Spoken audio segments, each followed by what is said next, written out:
Assalamualaikum warahmatullahi wabarakatuh. Perkenalkan nama saya Tika Rizky Saputri, NIM 2024 1010 2070, Program Studi Teknologi Informasi, kelas Sistem Basis Data D.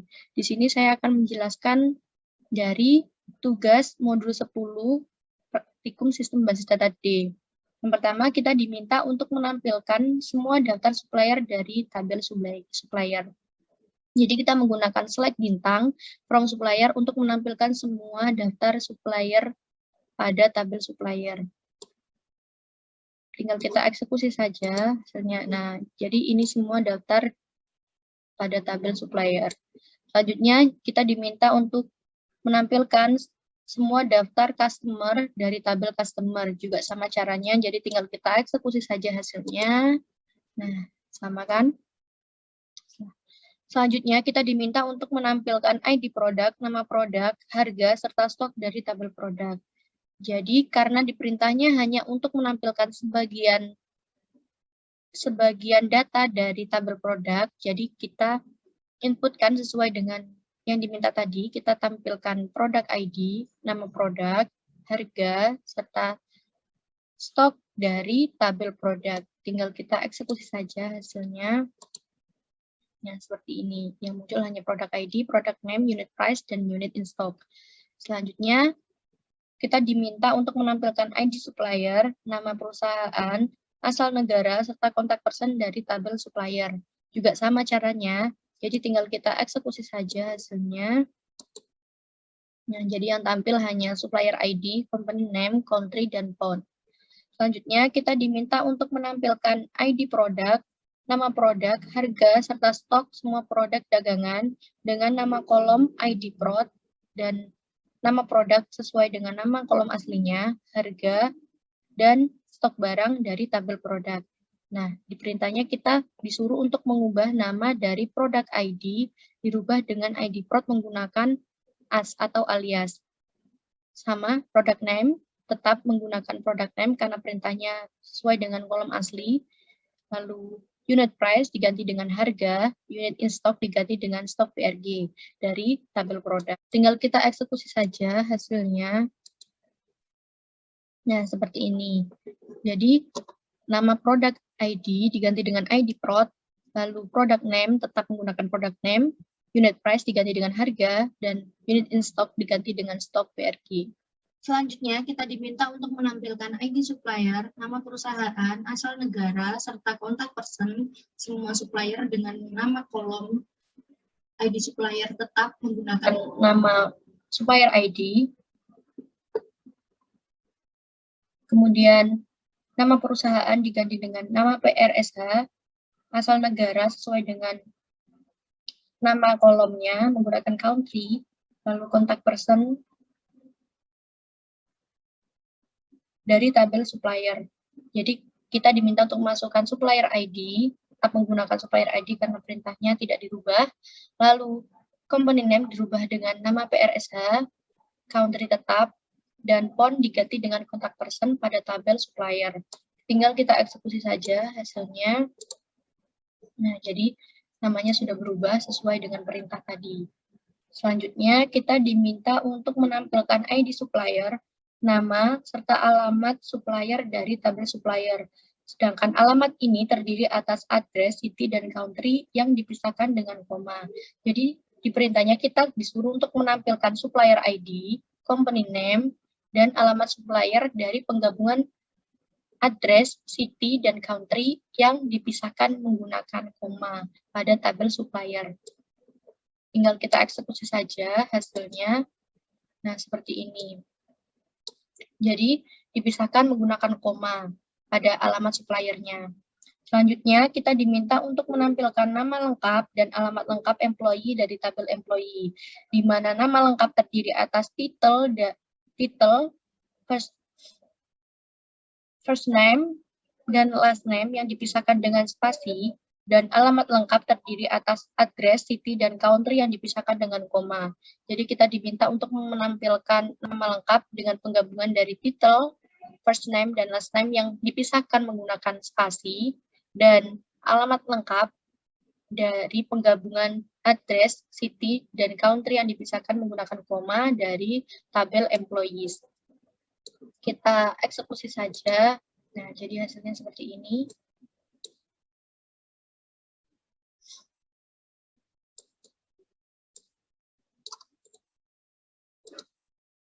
Jadi hasilnya seperti ini. Untuk nama bisa menggunakan spasi, dan untuk alamat bisa menggunakan koma. Selanjutnya, kita diminta untuk mengubah format tanggal menjadi bulan dengan format angka, hari dengan format angka, dan tahun dengan format angka sebanyak 4 digit. Jadi kita menggunakan perintah select to char now, titik 2, date. Di sini ini MM, DD, dan YYY berfungsi untuk menjadikan tanggal menggunakan angka dan dirubah namanya menjadi tanggal sekarang pada tabel employees. Tinggal kita eksekusi saja, misalnya, nah jadi keluarnya seperti ini. Selanjutnya kita diminta juga untuk mengubah format tanggal menjadi bulan dengan format angka, hari dengan format nama, dan tahun dengan format angka sebanyak 2 digit saja yang diambil.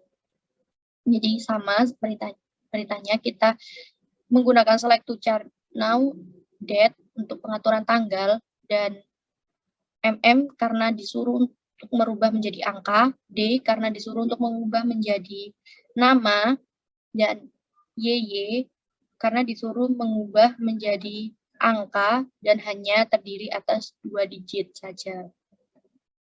Dinamakan sebagai tanggal sekarang dari tabel employees. Tinggal kita eksekusi hasilnya. Nah, seperti ini. Untuk selanjutnya, kita diminta untuk menampilkan ID pegawai, tanggal lahir, tanggal mulai kerja, serta usia pada saat masuk perusahaan. Jadi kita tampilkan employee ID sebagai ID pegawai, birth date sebagai tanggal lahir, hire date sebagai tanggal mulai, dan kita extract year from age now hire date ini untuk mengetahui usia saat mulai kerja dari tabel employees. Jadi tinggal kita eksekusi saja. Nah, hasilnya akan seperti ini. Jadi usianya itu langsung terhitung dari tanggal lahir dan masuk dari mulai kerja dikurangi dengan tanggal lahirnya. Seperti itu. Selanjutnya juga sama, kita diminta untuk menampilkan ID pegawai, tanggal mulai kerja, tanggal sekarang, serta masa kerja sampai saat ini. Jadi kita diminta untuk memasukkan ID pegawai, tanggal mulai kerja, dan tanggal sekarangnya dengan menggunakan to char now date mmddyyy, dan masa kerjanya menggunakan age now date hire date pada tabel employees. Kita eksekusi hasilnya. Nah, seperti ini diketahui pada masa kerjanya itu sudah sebanyak 29 tahun 5 hari sesuai dengan mulai kerja, sesuai dengan tanggal sekarang dikurangi dengan mulai kerja, terhitung sekian. Selanjutnya kita diminta untuk menampilkan order ID, quantity, dan unit price, serta nilai quantity dengan mengkalikan quantity dengan unit price pada tabel order detail. Tinggal kita eksekusi saja hasilnya. Nah, jadi nilai ini adalah hasil kali dari unit price dengan quantity. Selanjutnya kita diminta untuk menampilkan ID produk, harga per unit, jumlah yang dipesan, dan nilai barang yang dipesan dengan mengkalikan unit on order dengan unit price dari tabel produk. Kita eksekusi saja. Nah, diketahui dari nilai barang yang dipesan ini hasil pengkalian dari jumlah pesanan dikalikan dengan unit price. Seperti itu. Selanjutnya kita diminta untuk menampilkan semua nama produk dan jumlah yang diorder ditampilkan berdasarkan produk yang paling sedikit diorder.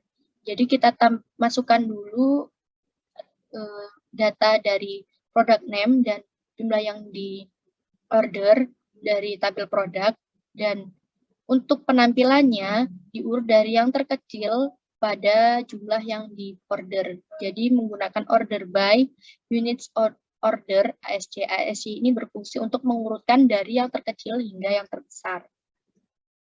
Kita eksekusi saja hasilnya. Nah, jadi seperti ini hasilnya. Dari yang terkecil hingga yang terbesar. Nah, bisa dilihat kan. Selanjutnya, kita disuruh untuk menampilkan last name, first name, dan lama bekerja dari tabel employees. Kemudian tampilannya diurutkan dari yang terbesar pada last name. Jadi DS ini berfungsi untuk menampilkan data dari yang terbesar hingga yang terkecil. Kita eksekusi saja hasilnya ya. Nah, pada last name ini huruf depannya itu dari yang paling belakang, mulai dari S, P, L, K, F, dan seterusnya. Selanjutnya, kita diminta untuk menampilkan nama produk, harga, dan harga yang setelah didiskon sebanyak 25%. Untuk menghitung harga yang telah didiskon sebanyak 25% itu dengan harga dikurangi dengan harga yang telah dikalikan 0,25. 0,25 ini dari 25%-nya itu. Jadi tinggal dikurangi saja, dikalikan lalu dikurangi dari tabel produk. Kemudian untuk tampilannya itu diurutkan berdasarkan nama produk dan harga utama yang paling mahal. Jadi kita eksekusi saja hasilnya. Nah, seperti ini. Jadi harga diskon ini merupakan dari pengurangan harga yang dikurangi dengan harga setelah didiskon 25%. Kemudian untuk tampilannya ini bisa kita lihat urut dari harga yang termahal hingga harga yang terkecil sesuai dengan perintahnya untuk memasukkan harga dari yang termahal. Seperti itu. Sekian apa yang bisa saya jelaskan, kurang lebihnya saya mohon maaf. Wassalamualaikum warahmatullahi wabarakatuh.